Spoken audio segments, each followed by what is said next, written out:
I'm going to read this so I don't miss anything because it's a heck of a list. So he is husband to 1, father to, get this, 7. Going on 8. And the host of the wildly popular Facebook Live show, Rise and Grind. He has been seen places like Hustle and Grind Con, Grow Your Business for God's Sake, and many more stages across the country. Glenn has been spotlighted on ABC, NBC, and CBS, and is an expert in dealership culture development and leadership training. With 20 years experience in the automotive industry, Glenn led a dealership from 120 cars a month to, get this, an 800% increase in just 5 years. Becoming the second largest used car franchise in the country, his unique style makes him one of the most coveted GMs in the business. Glenn has a unique ability to help identify areas for growth in your store and teach creative ways to invoke your dealership spirit. And with a background in sales and finance, he uses these skill sets to create growth, as well as tapping in to the mental side of human development. Will you please, please help me welcome to the stage the one and only Glenn Lundy.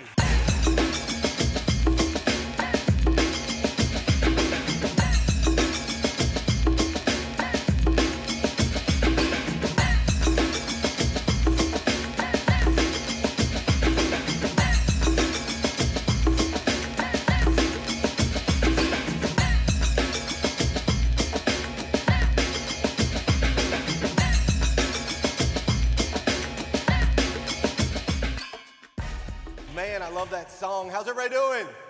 Yeah. You guys good? Everybody hear me okay? Yeah. I need you to do me a quick favor. Hopefully my slides are working. We'll dig into that. Do me a quick favor. Will you raise your hand real quick if you work in or have worked for a dealership that sells 1,000 cars in a month? I don't see a whole lot of hands. I don't see a whole lot of hands. All right, quick question. We're all dealers. We're all auto people. Quick question for you. Does anyone know what the average dealer sells? Franchise dealer, average in America? Anybody? 110, between 110 and 120, depending on where you're looking, right? Between 110 and 120 is the average dealership in America. So to sell 1,000 cars in 1 month is literally like 10 times that, right? 10 times the national average. And yet, oops, they're moving, they're jumping on me, so bear with me. And yet this guy right here, Brian Benstock, that was just on the stage a little bit ago, right? This guy right here sells over 1,000 cars a month. Month in, month out at a Honda Acura store in Queens, New York, where he's only got a couple acres of land. You have to drive 45 minutes over to pick up the vehicle, to drive that vehicle 45 minutes back. He delivers over 1,000 cars a month and has consistently, #1 in the world. So I asked Brian, I said, Brian, question for you. If any dealer in America had the same tools as you, the same resources as you, the same strategies as you, the same training as you, used the same marketing and advertising, if everything was the same, could any dealership in America sell 1,000 cars in a month? And Brian was like, well, you know, if everything was the same, I'd say maybe, probably, location could maybe have something to do with that. And I said, wait a minute, Brian. No, location can't have anything to do with anything, because you sell 1,000 cars a month in Queens, New York, where you have 2.39 people, or 2.39 million people, and I sold 1,000 cars in a month in Paris, Kentucky, with only 9,600 people. So if he can do it in Queens, and I can do it in Paris, Kentucky. Raise your hand if you know Paris, Kentucky. Anybody? If you Google Paris, Kentucky, all you'll see is a dealership, Dan Cummins, Chevrolet and Buick. That's all you'll see. We literally put it on the map. Podunk little place. So if I can sell 1,000 in Paris and Brian sells 1,000 in New York, two completely different and opposite extremes, isn't it safe to say that any dealer in America can sell 1,000 cars in a month? Can't argue that, right? Any dealer in America can sell 1,000 cars in a month. Now, let me ask you this question. Do you believe that every dealer in America wants to sell 1,000 cars in a month? They all pretty much do, right? I mean, why not?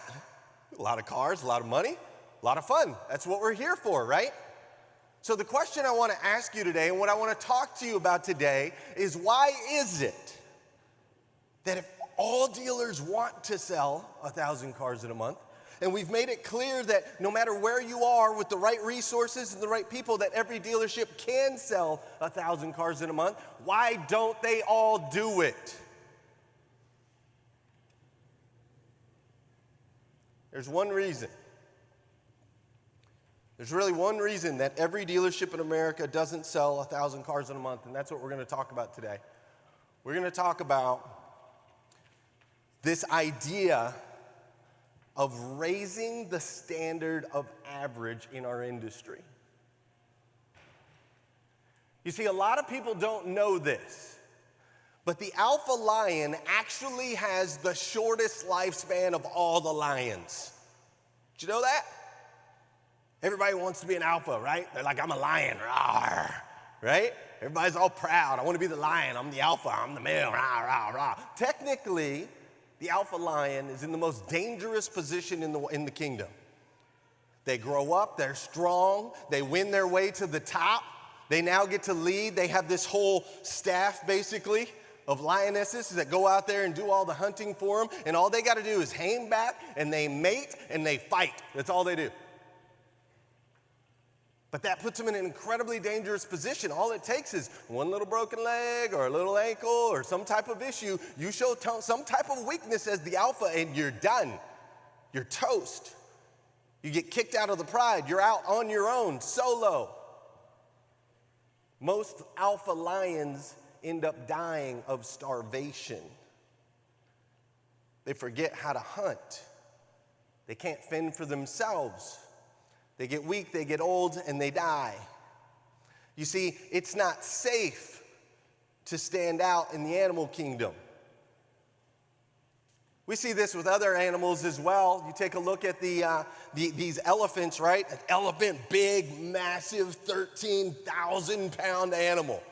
Can walk through this place like it was nothing, right? Can run over a tank. These things are amazingly massive animals, and yet they hang out in herds.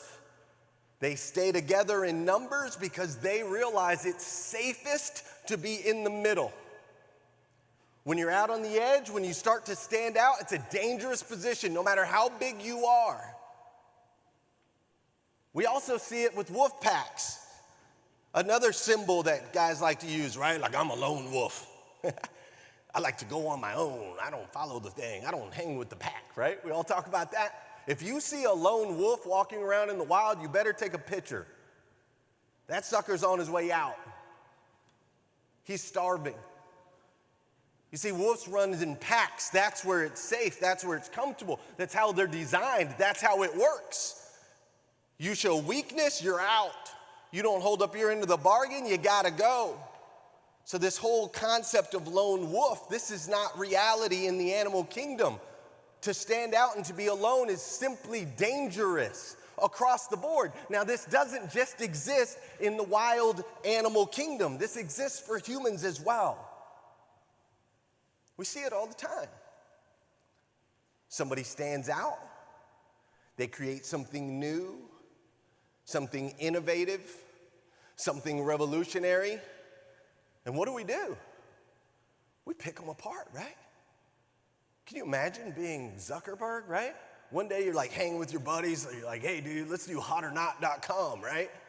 Next thing you know, you're standing in front of the Supreme Court with the weight of the world on your shoulders. Every aspect of your life has been picked apart. Every move that you make is scrutinized. It is dangerous to stand out as an American, as a human, period. Zuckerberg's not the only example. Obviously, you guys know this guy, right? Anybody know this guy? Like him or not, man, as soon as he stood out, my gosh, Every single aspect of his life. I mean, they go back 10 years, 20 years, 30 years, right? 40 years. He said this one time on a golf course back in 1975. I mean, scrutinized. It is a dangerous position. It is not safe to stand out. Bill Gates stood out. Now the whole world, all they can talk about is he rode on a plane with this guy one time. He's a pedophile. He's a horrible person. Everything about him's been picked apart. Like him or not, you got to agree, they've torn this guy to shreds. This guy that brought innovation to us. It's not safe to stand out. So inherent within our DNA is this inherent thing where we want to stay in the middle. We want to stay in the middle of the pack where it's safe. That's why 52% of Americans are in the middle class. 52%. Hanging out right in the middle.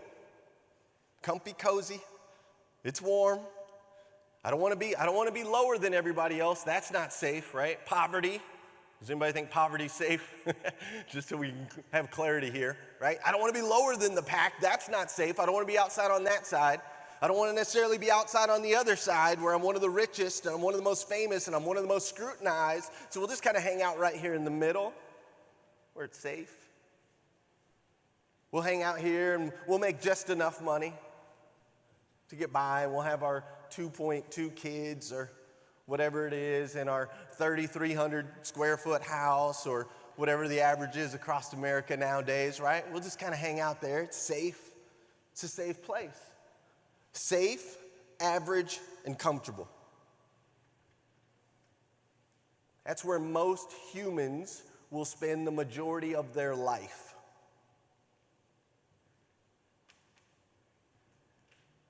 So when we ask the question in our dealerships, if everyone has the ability to sell 1,000 cars a month, and they don't, this is why. We've been pre-programmed to be average. Average is safe, comfortable. And so, knowing that now, I wanted to come here today and first of all say thank you to Paul for putting this together. Where's he at? I love you, man. I haven't been on a stage in like a year, man. I just want to hang out here for a little while, right? I love it, man. Put the spotlights on. Let's go. All right? But I wanted to come here today, and I wanted to make sure that everyone understood that there's lots of tools we can use, and we can give you every resource. And the people that came here and spoke today and the technology behind it and the strategies that they have, they're amazing. They truly are amazing. But I have watched dealer after dealer after dealer after dealer for decade after decade after decade implement new tools, implement new strategies, implement new processes, and sell the exact same amount of cars. Year after year after year. Why? Because it's not the tools. We need them. We got to use them. They're an important aspect. But if all the tools are in place and we don't raise the standard of average in our stores, you're not going to experience any growth. It's not going to work. So how do we do that, Glenn? How do we raise the standard of average? Because that's the only way people are going to move. They're not going to stand out. It's too dangerous. So we just have to raise the whole thing. Okay, great. All right, you're afraid to go up here? Then let's raise the whole thing. So now average is up here. That's what I did in my dealership. When I showed up, they were selling 120 cars a month, just like every other dealership in the country. Each salesperson was selling 10 to 12 cars a month, just like every other dealership in the country. I was like, dang, I can't get that guy to move. I can't get that guy to move because it's not safe. So let's move the whole thing. So now if I can move the whole thing up here where the average is 20, and you're selling 12, where does that put you? in that poverty area that we all talked about, right? It's not safe. So how do we do that, Glenn? How do we raise the entire standard of average for an entire industry all the way across the board? I'm going to give you 3 key points. 3 key ways that we can raise the standard of average in our dealerships. First of all is we have to embrace competition. I know, you guys don't like these guys. I know. I get it. I had those conversations in the beginning, right? I was like, oh man, they're just throwing all that money and there ain't no way it's gonna work and they can't sustain that model and they're gonna go bankrupt and all of those things. I've been in every one of those conversations with dealers all across America, right? You guys, anybody in here had that conversation, right? It's unsustainable, there's no way, they just can't do it that way. The customer's not gonna fall for that. We gotta have the local dealer. They gotta have their local dealer, right? I had those conversations. But here I'm telling you, as an industry, we're going to have to embrace our competition. There's a guy named Simon Sinek. I believe you mentioned him earlier, David. There's a guy named Simon Sinek, and what Simon said is, believing that your competition is stronger and better than you pushes you to better yourselves. What we've been doing with our competition is trying to believe that they're not as good as us. We keep trying to have this conversation that they can't do it like we can. And as long as we stay in that mindset and stay right where we are, they're going to sweep through and they're going to eat our lunch. The reality of the situation is we need to start looking at these guys and go, okay, wait a minute, maybe they're a little more innovative than we are. Maybe they're onto something. Maybe they are a little bit stronger. Maybe their model does have a place in 2020. By the way, in case you didn't know, we're in 2020 now. Maybe their model does have a place.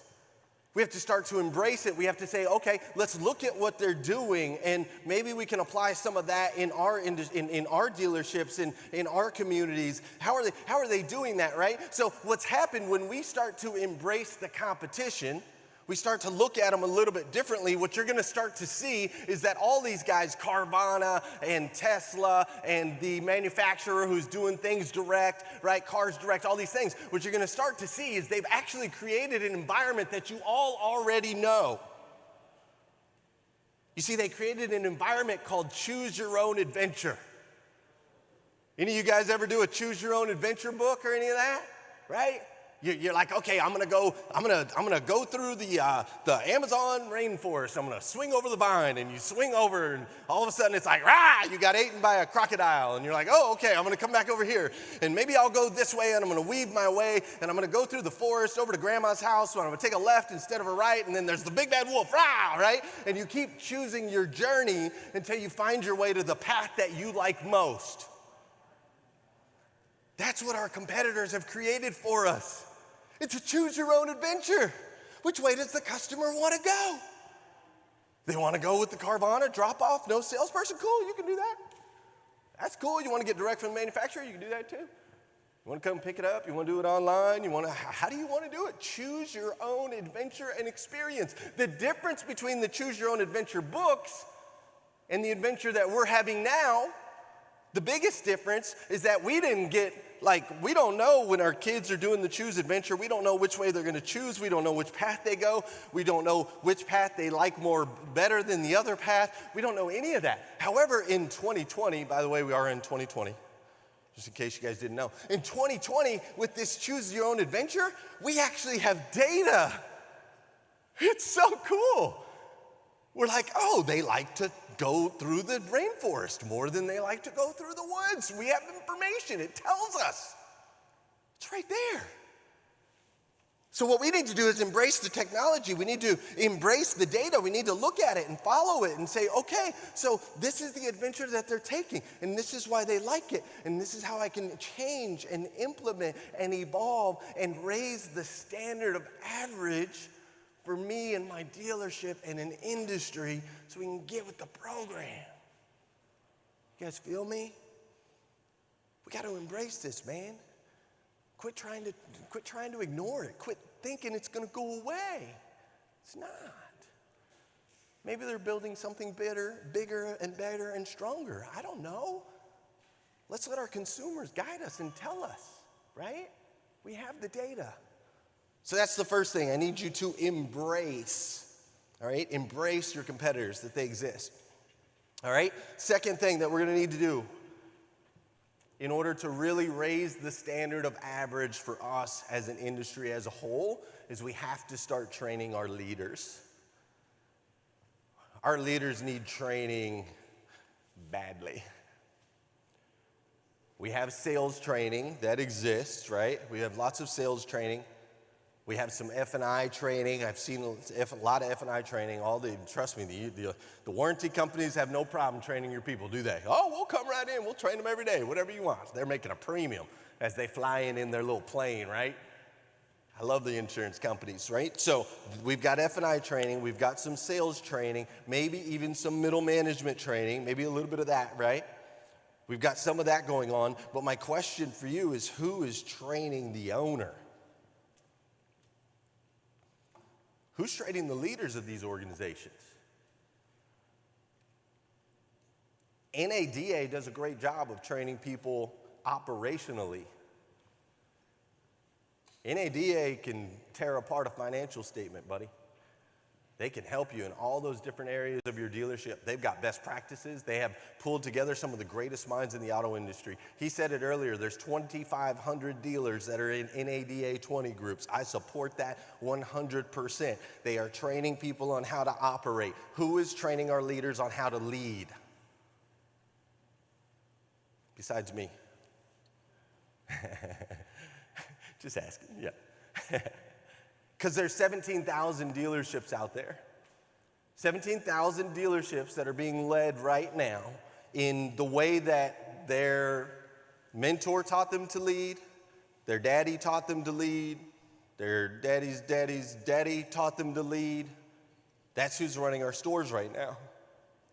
Now, when I say lead, I want you to understand, if you have a pen and a pencil, I want you to write this down. This is what real leadership looks like. I'm going to give you a real quick acronym that you can take away with you, okay? I want you to write down you guys can still hear me? Sorry. I want you to write down the word lead. Write it down the left side of your page. L-E-A-D-D. You're looking at me like I spelled it wrong, right? L-E-A-D-D down the left side of your page. And on the L, I want you to write this word, listen. Anybody ever told you 2 ears, 1 mouth, right? Let's listen twice as much as we speak. A great leader listens to his people first. The only way you're going to be able to connect with them, like David was talking about, the only way you're going to be able to create an incredible culture in your dealership is you're going to have to start by listening to your people. What are their concerns? What are they worried about? What ideas do they have? How can we make it better? We have to listen to them. They will tell us. They will guide us. You don't have to assume and make all the decisions for them. Listen to what they have to say. They're humans. They add value. Treat them as such. So the L in lead stands for listen. The E in lead stands for encourage. I want you to encourage the behaviors you would like to see more of. People ask me that all the time. They're like, well, Glenn, I don't want to celebrate something if they're not doing anything good. I'm like, dude, what is the thing you want to see more of? Encourage that. My son Fisher, 2 years old, right? 2 years old, the boy during potty training, that boy will pee and poop anywhere but the toilet. Anywhere. He's out there in the yard peeing. He's up in the bedroom, in his brother's bedroom peeing. Like the boy would not do what we needed him to do. So what do? Excuse me.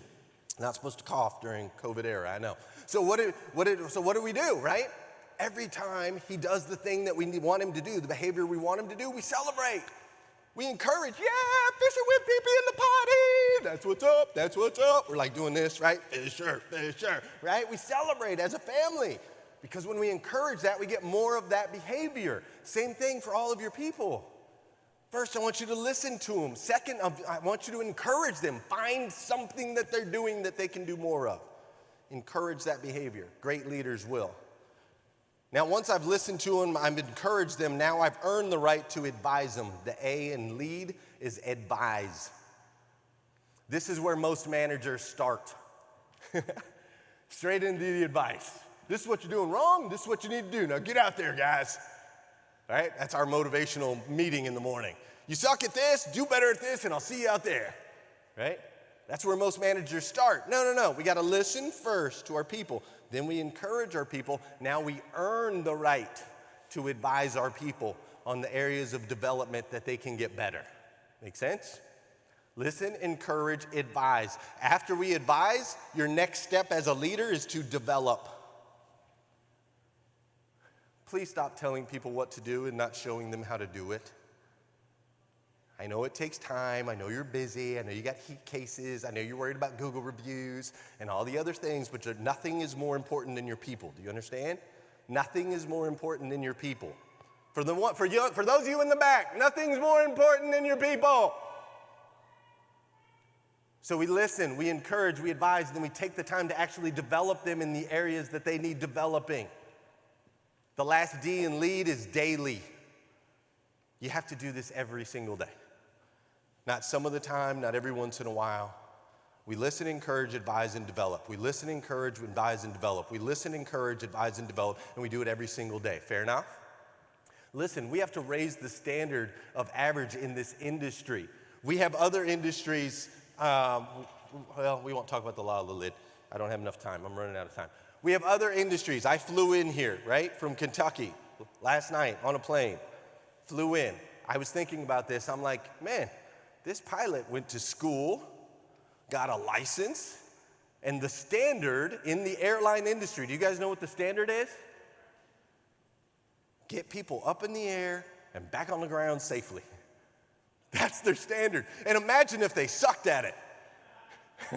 Right? This room would be empty, right? They're very, very good at it. That's the standard. Get people. You might lose your luggage, but very rarely do we lose people because they've set a standard and people are trained in it and they know how to do it consistently, right? They have a very high standard of average. Their standard is safe every time. If you look, we've got other industries like the real estate world, man. Anybody pretty much, right? They're like, oh, everybody, we all know real estate agents. We know tons of them, right? But even in real estate, you have to go to school and get a license in order to be able to be a real estate agent, right? You have to go through some type of training. You have to pass a test before you can sell a house. Well, what about us? There ain't no the only license you need is a sales license. I don't even know what the heck that thing is, right? Like the state gives you some type of sales license. No, man, we've got dealers that were just handed the keys. Like, not handed, I don't mean that in a derogatory way, but I'm just saying they're getting the keys from their dad or dad's dad, or they worked their way through it from sales. There's no official training on leadership on how to lead, and there needs to be if we want to raise our standards. The third thing, if we're going to raise the standard of average in this industry, is we are going to have to give people a reason to fight. I don't know if you guys know this guy, David Goggins. He wrote an incredible book called Can't Hurt Me. David Goggins on the left was heavy set, working at night, killing roaches. He was broke, he was miserable, he was depressed, and he saw a commercial on television. It was a commercial for the Army, or for the Navy. It's a commercial for the Navy to join the Navy and to go in and do the adventure and all of those things. And when he saw this commercial, it gave him a reason to fight. And so he went in, he has this storied career in the Navy, and he talks about all the different things that they did with him. He talks about how the U.S. military has this ability to really lead people in a special way, to make you feel included, but at the same time make you feel like crap, right? They do a really good job of that. And he talks about how they embrace the different technology. We see this all the time in military, right? Military's never behind on technology, ever. They're always up to date with the newest technology. They're always making the moves, right? Their training is relentless. They train day in, day out, day in, day out. They promote from within, right? They promote from within. They train their soldiers. They rank them up. They reward them for doing the things that they want them to do. They continue to encourage them all the time, right? Let's go, let's go, let's go, let's go, let's go. They teach them everything that they need, and you got to pass an exam and pass an exam and pass an exam, and they climb all the way to the top, and they promote it as this incredibly adventurous, amazing thing. And yes, it's going to be hell, and yes, part of it's going to suck, and yes, we're going to chop you down to feeling like nothing, but when you come out the other side, you're going to be incredible, and the reason you want to do it is because you're fighting for America. For your mom, for your dad, for your future kids or your kids. They're fighting for something, so they're able to get the best out of everyone because they believe in what they're doing. They believe that it matters. So if we want to raise the standard of average in our industry, we have to take a picture from their playbook. How do we create pride?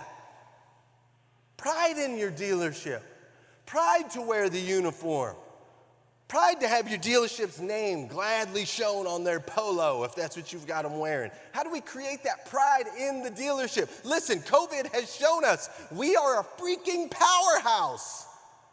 Are you kidding me?